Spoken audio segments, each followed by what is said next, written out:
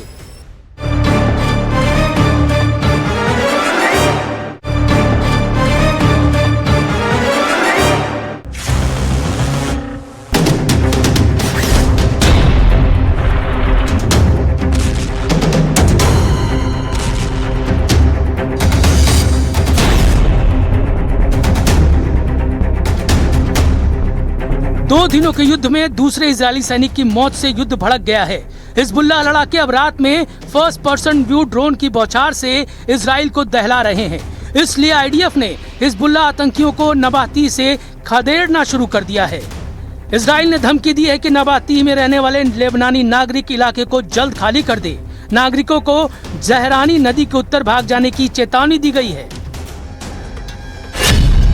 Israel ने दक्षिणी Lebanon में एक बड़ा बफर जोन बना लिया है। ये बफर जोन लेबनान के कुल क्षेत्रफल का लगभग 10% हिस्सा है, जिसकी सीमा इजराइल से लिटानी नदी और भूमध्य सागरीय तट से लेकर सीरियाई सीमा माउंट हार्मोन तक है।